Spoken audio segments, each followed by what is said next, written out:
तारा है ना लगेगा। हाँ चलिए। हाँ मोबाइल बड़ा दर्ज करला मोबाइल में जेलो नहीं कही है तालो बड़ा तुम देखा लो बोर्ड पर। चलो भाई लास्ट डे हम लोग सॉलिड स्टेट का जो सबसे टफ टॉपिक था ठोस में दोष उसको पढ़ रहे थे defect in solid. Defect in solid में मैंने बता दिया था कि ठोस में दो प्रकार के दोष होते हैं। कौन कौन भाई? पहला होता है बिंदु दोष, दूसरा होता है रैखिक दोष। हम लोग को अपने 12वीं क्लास के स्टैंडर्ड पे सिर्फ बिंदु दोष के बारे में पढ़ना है। और उसके बाद मैं बताया था कि बिंदु दोष 3 प्रकार का होता है। पहला है स्टोइकियोमेट्रिक दोष, दूसरा नॉन स्टोइकियोमेट्रिक दोष और तीसरा है इम्प्योरिटी डिफेक्ट्स यानी अशुद्धता दोष। चलिए इसमें हमने स्टोइकियोमेट्रिक डिफेक्ट्स में बता दिया था कि स्टोइकियोमेट्रिक डिफेक्ट्स क्या है। उसमें मैंने बताया था आपको ठोस में उत्पन्न वैसा बिंदु दोष जिसके कारण उसकी स्टोइकियोमेट्री अप्रभावित रहती है स्टोइकियोमेट्रिक दोष कहलाता है। नॉन स्टोइकियोमेट्रिक में बताया था कि ठोस में उत्पन्न वैसा बिंदु दोष जिसके कारण उसकी स्टोइकियोमेट्री प्रभावित होती है नॉन स्टोइकियोमेट्रिक दोष कहलाता है। और तीसरा मैंने बताया था अशुद्धता दोष, और बोले थे कि उसको अलग एक्सप्लेन करेंगे। उसमें बताया था आपको कि किसी ठोस क्रिस्टल में अशुद्धि मिला देने से यदि दोष उत्पन्न हो जाता है तो इस प्रकार के दोष को हम लोग अशुद्धता दोष बोलेंगे। आइए अब इस चीज़ को भी एक्सप्लेन कर लेते हैं। कल स्टोइकियोमेट्रिक दोष में मैंने बता दिया था आप लोगों को कि स्टोइकियोमेट्रिक दोष दो प्रकार का होता है। कौन कौन? पहला रिक्तिका दोष और दूसरा अंतरकाशी दोष। लेकिन यह रिक्तिका और अंतरकाशी दोनों दोष नॉन आयनिक सॉल्ट में पाया जाता है, दैट मीन्स कि अनायनिक। उसके बाद मैं बताया था लास्ट में कि आयनिक बाद में पाया गया कि आयनिक ठोसों में भी इस प्रकार के दोष पाए जाते हैं जिसका खोज शॉटकी और फ्रैंकल नामक वैज्ञानिक द्वारा किया गया था। इस कारण से इस दोष का नाम शॉटकी दोष और फ्रैंकल दोष रखा गया था। और इसमें हम लोग से अच्छा खासा ऑब्जेक्टिव आता है और सब्जेक्टिव में सबसे बढ़िया क्वेश्चन आता है क्या कि शॉटकी तथा फ्रैंकल दोष में अंतर लिखें। ओके, और इसको मैंने कल बता दिया था। आज हम लोग का टारगेट है नॉन स्टोइकियोमेट्रिक दोष और अशुद्धता दोष। आइए इसको एक्सप्लेन करते हैं।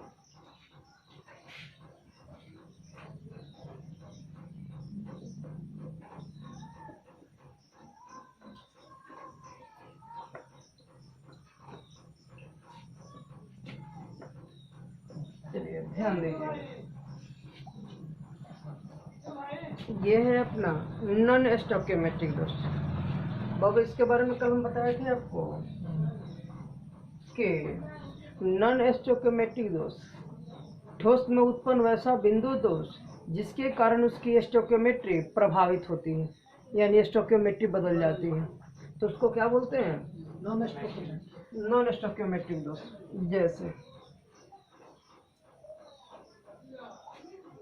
मान लेते हैं कि यहाँ पे एक ठोस क्रिस्टल बनाने का प्रयास करते हैं 2 डायमेंशनली समझाने के लिए आपको।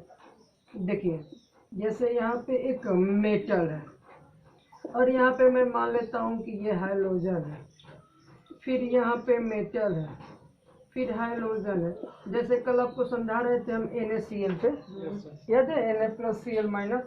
इस टाइप से देखिए जब ये है तो एक दूसरे को काटेंगे नहीं, ठीक ना, एक दूसरे को सिर्फ स्पर्श कर सकते हैं, ध्यान रखिएगा। हाँ अब देखिए यहाँ पे क्या है, पुनः मैं ला करके यहाँ X minus M plus X minus M plus.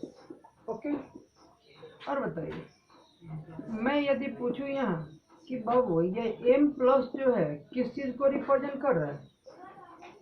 बोलिए M प्लस किस चीज़ को रिप्रेजेंट कर रहा है? बोलिए फास्ट।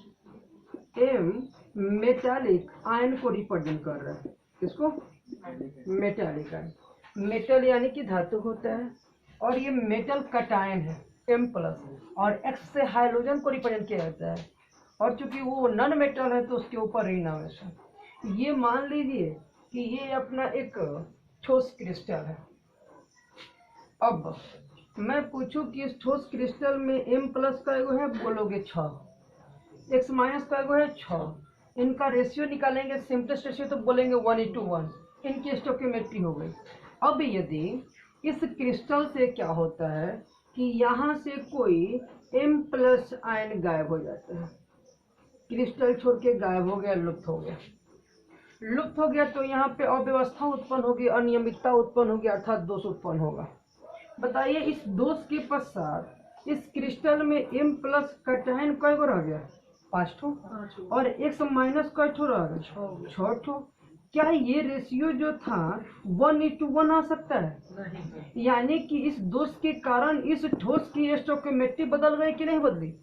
बदली ना, तो बदली तो इस दोष को हम लोग क्या बोलेंगे? अब बताइए नॉन स्टोकियोमेट्रिक दोष तब उत्पन्न होगा जब असमान संख्या में धनायन या ऋणायन गायब होंगे, धनायन एवं ऋणायन असमान संख्या में लुप्त होंगे या फिर बाहर से एंट्री मारेंगे। ओके, जैसे लेटर सपोज कि यदि यह M प्लस आयन यहाँ उपस्थित होता और बाहर से कोई मान लीजिए कि X माइनस ही एंट्री मार दिया, कोई हाइड्रोजन ही एंट्री मार दिया। ओके, तो बताइए कि पुनः इस क्रिस्टल में नॉन स्टोकियोमेट्रिक डिफेक्शन हो गया कि नहीं? हो गया ना। तो अब एक चीज नोटिस कर रहे होंगे आप लोग कि जब नॉन स्टोकियोमेट्रिक दोष उत्पन्न होता है तो दो चीज दिख रहा है कि एक तो या तो यहाँ से कोई कण गायब होगा या फिर बाहर से कोई कण अंतरकाशीय स्थान में प्रवेश कर जाएगा। तो अब सोच के देखिए कि बाहर से जब कोई कण प्रवेश करता है तो फ्रेंकल डिफेक्ट टाइप दोष उत्पन्न होगा, और यदि यहाँ क्रिस्टल से कोई कण गायब होता है तो सटकी डिफेक्ट टाइप। लेकिन फ्रेंकल और सटकी दोनों के दोनों स्टोकियोमेट्रिक दोष थे, और हम यहाँ पे किसकी बात कर रहे हैं? नॉन स्टोकियोमेट्रिक डिफेक्ट के बारे में। ओके, तो देखिए इसमें ज्यादा लोचा नहीं है, बहुत शांति है। आप लोग में ज्यादातर एग्जाम में क्वेश्चन पूछा जाता है, क्वेश्चन से मतलब है बंद माया। कैसे? सीधा बोलेंगे ठोस में उत्पन्न वैसा बिंदु दोष जिसके कारण उसकी स्टोकियोमेट्री प्रभावित हो जाती है, अर्थात बदल जाती है, क्या कहलाता है? नॉन स्टोकियोमेट्रिक दोष कहलाता है। बना देखिए, अब बताइए यदि इस क्रिस्टल से हम लोग देखें कि यदि M प्लस आयन गायब हो जाता है तो बताइए अब M प्लस आयन के गायब होने के पश्चात बताइए तो इस क्रिस्टल में धनायन की संख्या घट गई कि बढ़ गई? घट गई। धनायन की संख्या घट गई यानी धातु की संख्या घट गई, घट गई ना। तो बताओ बाबू इस दोष का नाम हम लोग बोलेंगे धातु न्यून क्या याद रहेगा। और यदि कोई जरूरी है कि यहाँ से M प्लस आयन ही गायब हो, यदि यहाँ से हाइड्रोजन ही कोई वेपराइज हो जाए, वाष्प बन करके उड़ जाए, बात समझ रहे हैं? तो बताइए कि इस क्रिस्टल में किसकी संख्या अधिक हो गई? धनायन की अधिक हो गई यानी धातु की अधिक हो गई, और ऋणायन की कम हो गई ना। तो भाई यदि धनायन की अधिक हुई यानी धातु की अधिक हुई तो इसको बोल देते हैं धातु अधिक के दोष। अब बोलो, अब कभी भी पूछा जाए आप लोग से कि नॉन स्टोकियोमेट्रिक दोष कितने प्रकार का होता है? दो प्रकार का। कौन कौन? धातु न्यून दोष और धातु अधिक के दोष। ये क्लियर? कोई डाउट? अब बताइए कि धातु न्यून दोष कब उत्पन्न होता है? जब क्रिस्टल से कोई धनायन लुप्त होता है। ओके, क्रिस्टल से बताइए क्रिस्टल से कोई धनायन लुप्त होगा तो धातु न्यून दोष उत्पन्न होगा, या फिर बाहर से कोई ऋणायन अंतरकाशीय स्थान में आ जाए। बताइए, ध्यान दीजिए, बाहर से यदि कोई ऋणायन अंतरकाशीय स्थान में आ जाता है तो इस स्थिति में बताइए तो इस क्रिस्टल में ऋणायन अधिक होंगे कि धनायन अधिक होंगे? ऋणायन अधिक होंगे, डेफिनेटली धनायन कम हो गए। धनायन कम हो गए यानी धातु आयन कम हो गए। धातु आयन कम होने का मतलब धातु न्यून दोष। तो धातु न्यून दोष उत्पन्न होने का तरीका समझ में आ गया कि जब किसी क्रिस्टल से कोई धनायन लुप्त हो जाता है या क्रिस्टल में कोई ऋणायन प्रवेश कर जाता है, ओके, तो कौन सा दोष उत्पन्न होगा? धातु न्यून दोष।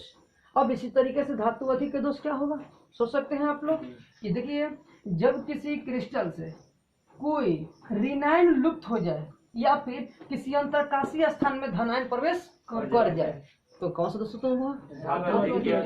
बात समझ में आ गई? तो अब उम्मीद करता हूँ कि धातु न्यून दोष और धातु अधिक दोष का डेफिनेशन आप आराम से लिख सकते हैं। कोई डाउट किसी को? लो समझ आ गया? चलिए, तो यहाँ ध्यान रखिएगा, धातु न्यून दोष का परिभाषा, धातु अधिक दोष का। ध्यान दीजिए डेफिनेशन क्या है। पहला धातु न्यून दोष, क्या बोला मैंने? देखिए ऐसे बोलेंगे, किसी ठोस क्रिस्टल से एक ऋणायन के लुप्त होने से या उसके अंतरकाशीय स्थान में एक धनायन के प्रवेश करने से उत्पन्न नॉन स्टोइकियोमेट्रिक दोष क्या कहलाता है? धातु अधिक के दोष कहलाता है। फिर धातु न्यून दोष क्या है? तो धातु न्यून में धातु गायब होगा ना, तो बोलेंगे क्या? किसी ठोस क्रिस्टल से एक धनायन के लुप्त होने से या किसी ऋणायन का अंतरकाशीय स्थान में प्रवेश करने से उत्पन्न नॉन स्टोइकियोमेट्रिक दोष क्या कहलाता है? धातु अधिक के दोष। अच्छा, अब एक बात और याद रखिएगा हमेशा के लिए कि इन दोषों के पश्चात भी, कल ही मैंने बोला था कि चाहे कोई भी दोष उत्पन्न हो, क्रिस्टल हमेशा उदासीन रहेगा। कैसा रहेगा? उदासीन। Yes, neutral. ये नहीं कि एक धनायन गायब हुआ और आप देख रहे हैं कि भाई ऋणायनों की संख्या ज्यादा है तो आप कहें कि सर अब ये क्रिस्टल ऋणात्मक हो गया। जी नहीं, देखिए होता क्या है। देखिए लोग वीडियो बना तलू, ऐसा ना कि मेमोरी फुल होकर वीडियो रुक जाए तो पढ़ते रह जाओ। हाँ देखा लो, बुआ देख लिया, देख लो। तो यहाँ पे मैंने बोला कि ये m प्लस धनायन है और यहाँ पे फिर x माइनस ऋणायन है, फिर यहाँ पे m प्लस धनायन है, x माइनस ऋणायन है। थोड़ा सा हम विशेष पॉइंट पे चर्चा करना चाहते हैं, ठीक ना? केयर कीजिएगा लोग।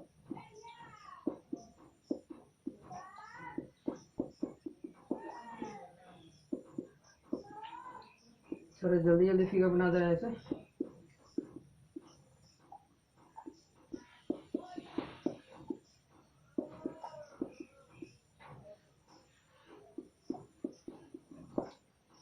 आप लोग को घबराने की आवश्यकता नहीं है, ठीक ना? अब रेगुलर 8:30 से 10 पढ़ा रहे हैं इन लोगों को। यही वीडियो आप लोग को रोज अपलोड कर देंगे। अकेला बोलना अच्छा नहीं लगता है, ये लोग कुछ जन रहेंगे, इन लोगों को पढ़ाने में ही वीडियो आप लोग को बना देंगे रोज का रोज। आप लोग नोट बनाते चलिए। कोई भी दिक्कत होता है तो व्हाट्सएप पे क्वेश्चन भेजिए या फिर यूट्यूब पे कमेंट कीजिए।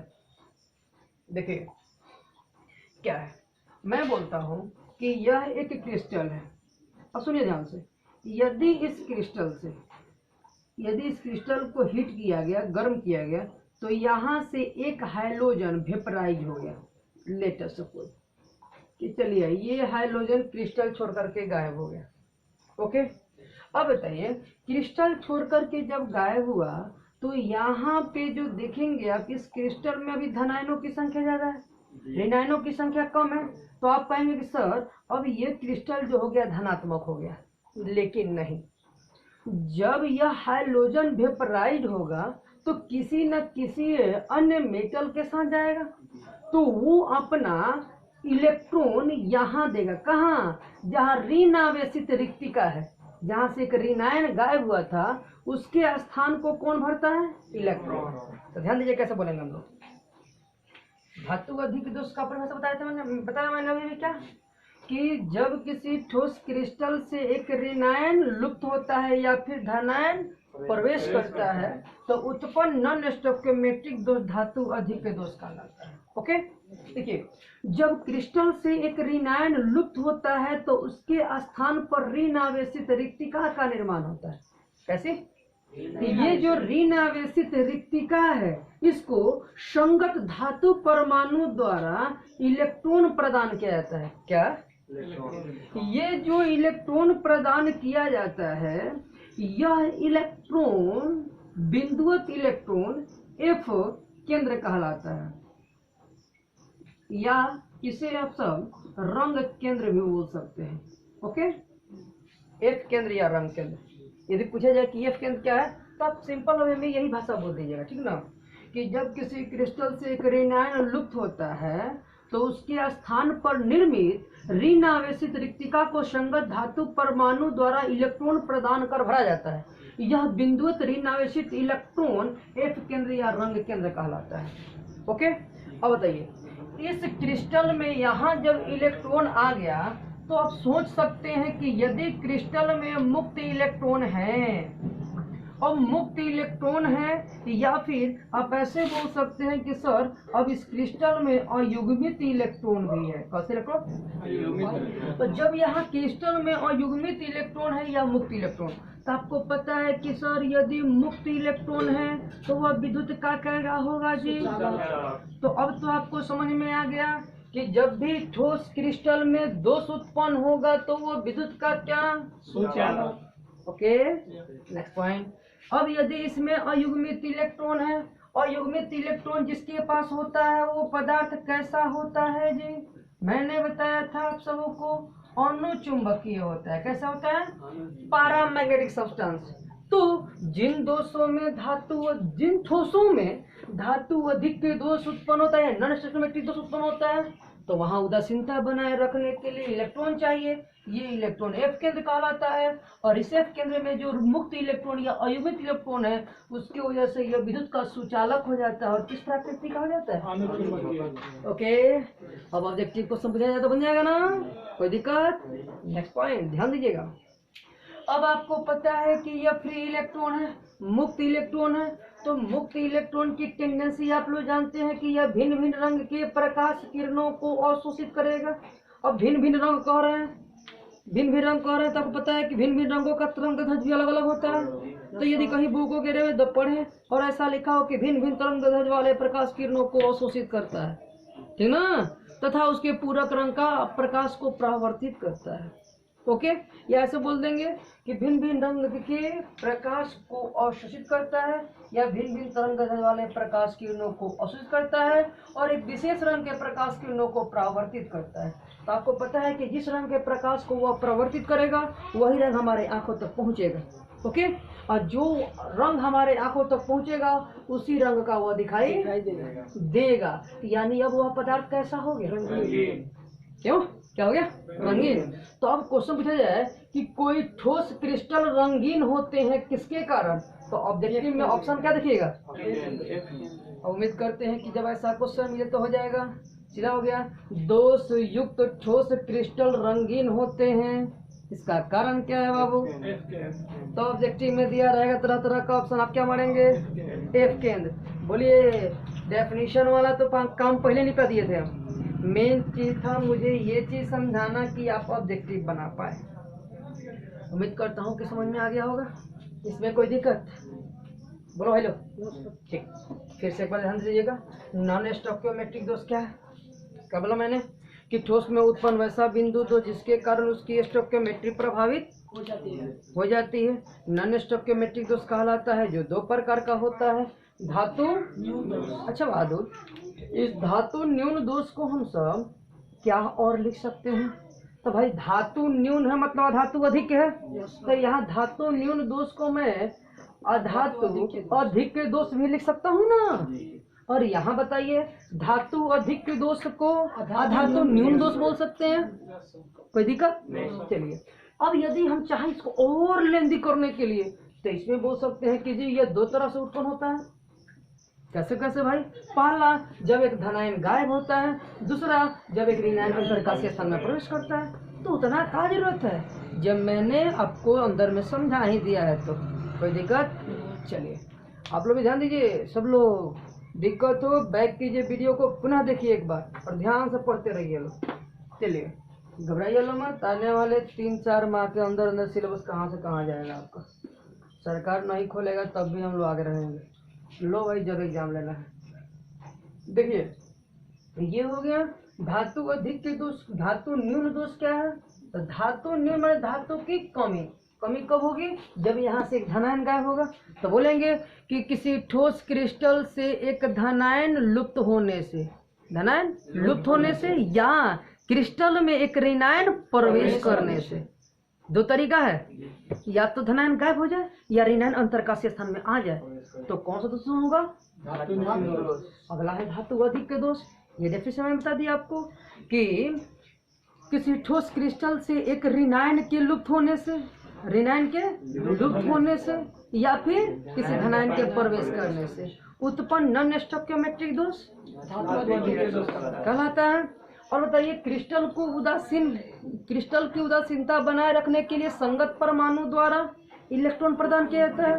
अब वह मुक्त ऋण आवेशित बिंदुवत इलेक्ट्रॉन क्या कहलाते हैं? एफ केंद्र या रंग केंद्र कहलाते हैं। बताओ भाई इसका बहुत बड़ा इम्पोर्टेंस है कि नहीं?